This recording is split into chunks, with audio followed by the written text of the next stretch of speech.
In June 2025, Putin stood before the world in St. Petersburg and declared that all of Ukraine is ours, while 50,000 Russian troops pushed across the border. But just days later, a single village he had already claimed was recaptured in a way that shattered his narrative and exposed something he didn't anticipate. This isn't just about a battlefield, it's about Putin's core strategy, Ukraine's counterpunch, and a forgotten region that once stopped Russia's entire advance. And now it's happening again. But this time, Ukraine isn't defending, they're hunting. A volunteer regiment from Kharkiv struck so hard that Russia had to pull back forces from its most critical front. What exactly happened in this unknown village, and how did it force Russia to rethink its war while no one was watching?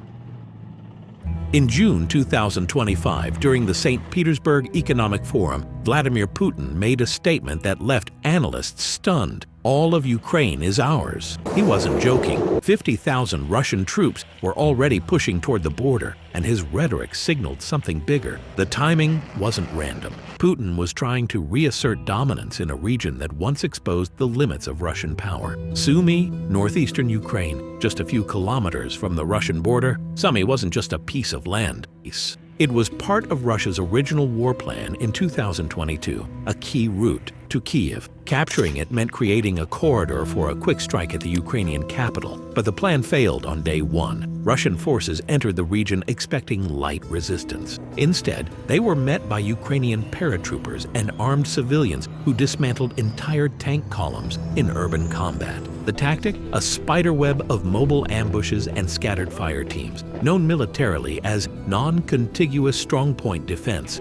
But this resistance wasn't backed by modern Western weapons. It was raw, Soviet-era rifles, homemade barricades, and improvised anti-tank traps. And yet, in just 2 months, Ukrainian forces pushed Russia out of Sumy completely, without the large-scale support they would receive later. This broke a myth. Many believed Ukraine's resistance only existed because of foreign help, but the Battle of Sumy proved the opposite. It was Ukraine's early success, without NATO-grade weapons, that actually convinced the West to step in later. But even more humiliating for Moscow was the timing. Putin had planned to conquer Kyiv in 3 days. Instead, his army was retreating in weeks. The Russian narrative of overwhelming strength shattered in real time. But in 2025, Putin returned to the same region with a new plan, and twice the manpower, hoping this time history wouldn't repeat itself. What he didn't expect was that a forgotten village on the same front line would soon trigger the exact same nightmare.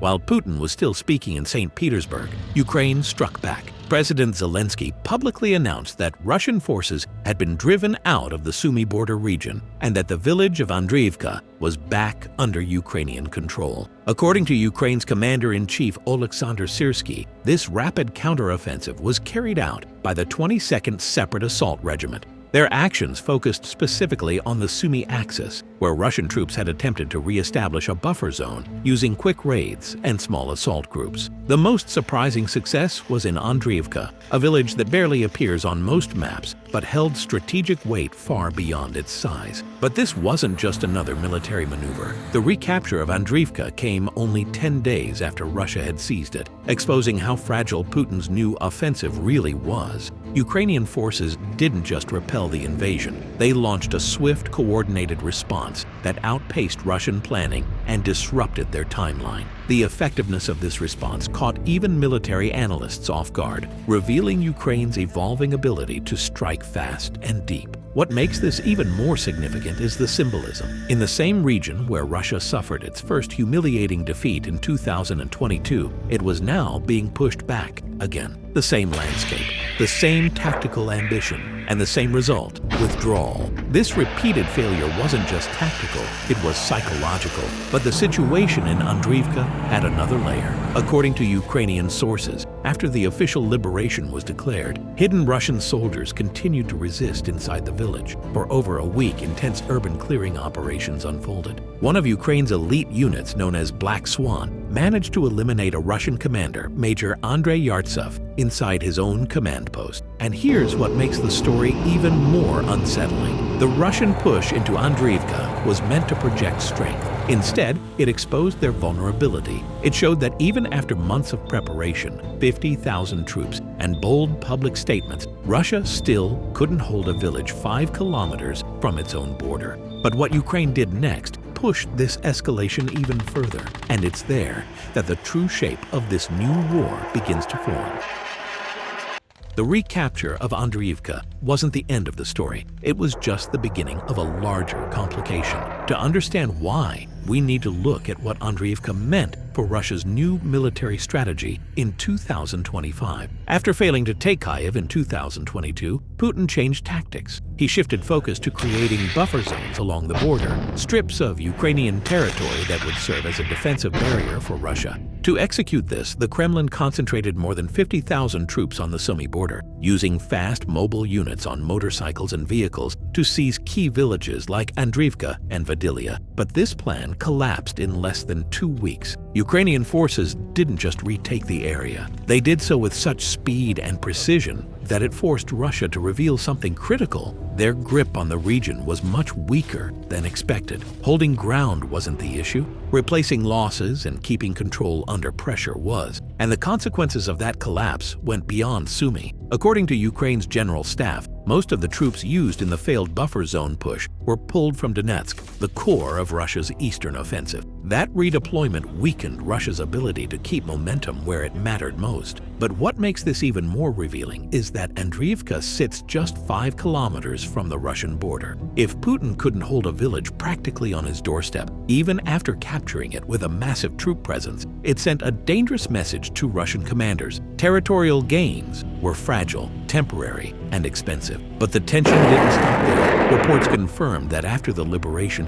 Russia lost hundreds of men and significant equipment. And while official statements declared Andriivka free, Ukrainian forces had to spend another week in close quarters combat, clearing out hidden enemy cells. And now the pressure shifts again. With Andriivka back under Ukrainian control, the 125th Regiment has already advanced toward their next objective, a village even closer to the Russian border, currently locked in a deadly gray zone. What happens in that next battle may redefine the front line once again. But it's what's hiding inside that gray zone that truly threatens to escalate everything.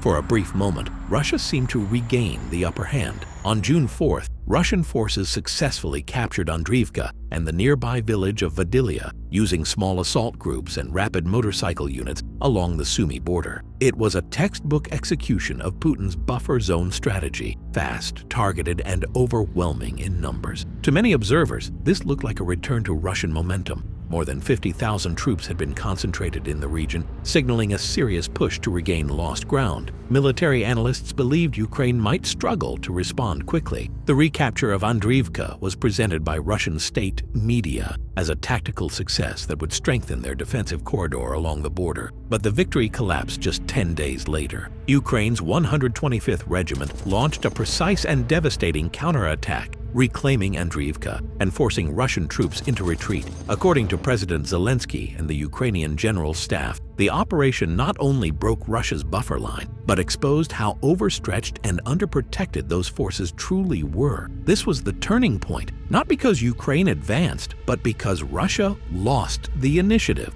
The very troops used to storm Andriivka had been pulled from Donetsk, one of the most critical fronts in the east. By trying to reinforce one border, Russia weakened another. The result, Ukraine struck in multiple directions, stretching Russian logistics thin and disrupting any coordinated advance. But the damage didn't stop at the front lines. Ukrainian forces discovered and eliminated Russian holdouts still hiding in Andriivka days after the official liberation. Among them was Major Andrei Yartsev, a Russian commander reportedly killed inside his own command post during a close-quarters raid by Ukraine's elite Black Swan unit. But perhaps the most serious consequence is what this failure revealed to Russian leadership. Putin had bet on speed and surprise, and lost both. And if a buffer zone can be undone in just 10 days, how fragile is the rest of Russia's territorial control? Now, Ukraine's forces are already pushing toward their next target, Unikivka, Blyal, deeper into the buffer zone, and even closer to Russian soil. But what they're walking into isn't just another village. It's something far more unpredictable.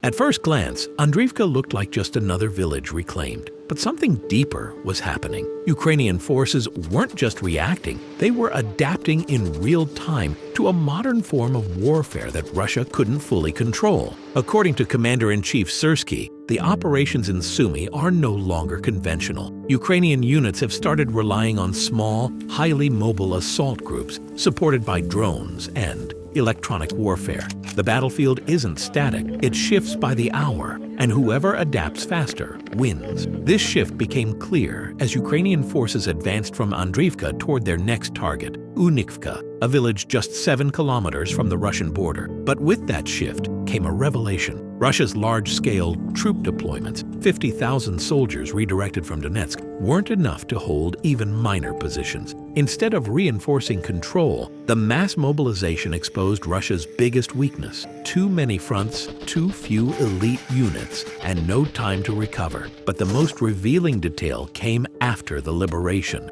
Intelligence confirmed that Ukraine's counterattacks had forced Russia to pause reinforcements in Donetsk, weakening its most critical theater. The Ukrainian military reported that more than 60,000 Russian troops were effectively trapped by overstretch, unable to rotate or support their own offensives. This creates a brutal contrast. While Putin speaks confidently of realities on the ground, Ukraine is actively changing those realities, village by village, using fewer men, smarter tactics, and technological coordination. While Russia pushes with brute force, Ukraine bends, redirects, and breaks the momentum when it matters most. But there's another layer. Ukrainian troops aren't just advancing, they're hunting. Black Swan units aren't defending, they're targeting commanders, dismantling supply hubs, and cutting into Russia's ability to coordinate. And that level of pressure, once sustained, doesn't just disrupt, it breaks confidence. Now, with Univka under fire and Russia on the defensive again, the pattern is shifting. But what Ukraine finds next may reveal just how vulnerable this entire front has become.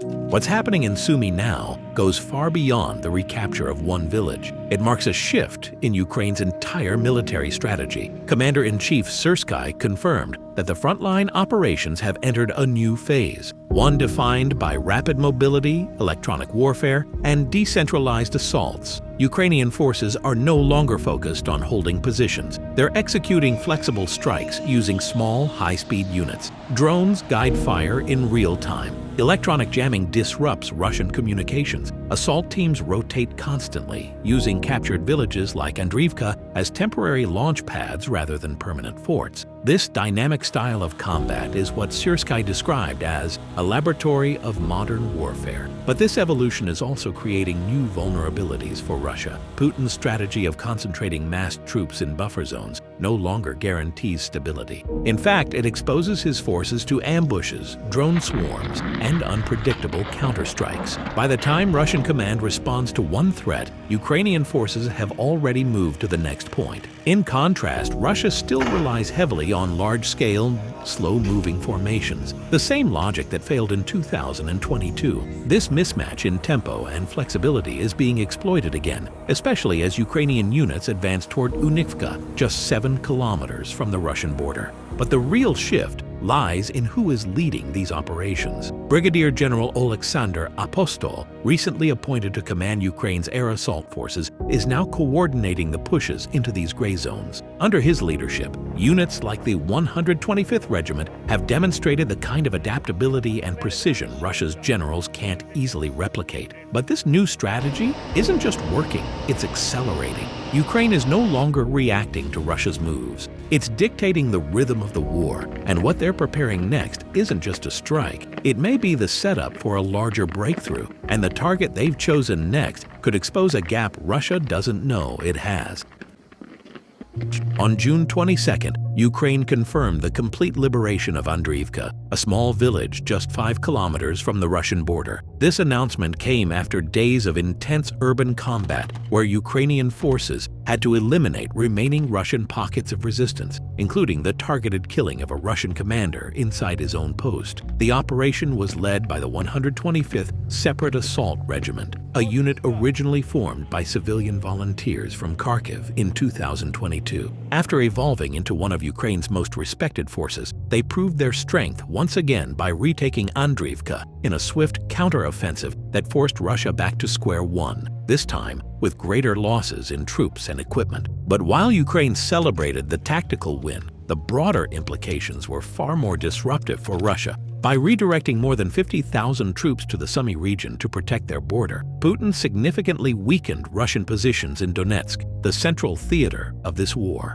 According to the Ukrainian commander-in-chief, these movements directly prevented Moscow from deploying an additional 60,000 soldiers to reinforce the Eastern Front. This shift exposed a critical flaw in Russia's military logic.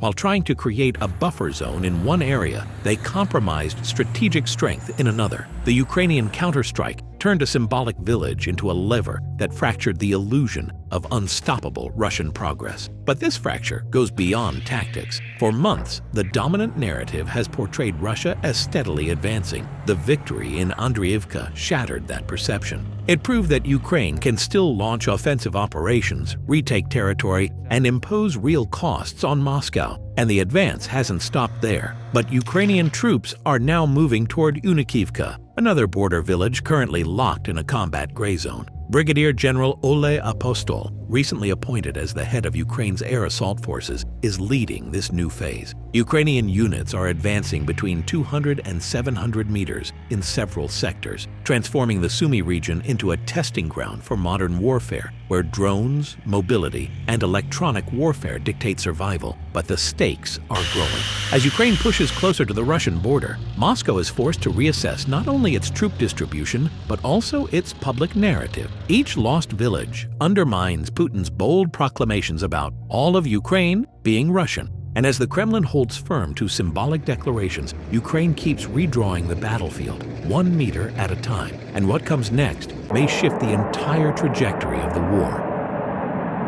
This war has transformed from a clash over territory into a battle of endurance, adaptation, and control over perception. What once was a linear front has become a fragmented, volatile chessboard where small villages like Andriivka reshape the entire strategy. Ukraine's counteroffensive didn't just reclaim land, it forced Russia to shift its weight, exposing vulnerabilities that now stretch across multiple regions. The consequence is a new, unstable equilibrium where neither side can afford a single misstep. But with Ukraine pushing closer to Russian soil and Putin escalating border operations, a more dangerous phase is now on the horizon, one where each gain comes with the risk of provoking something far greater.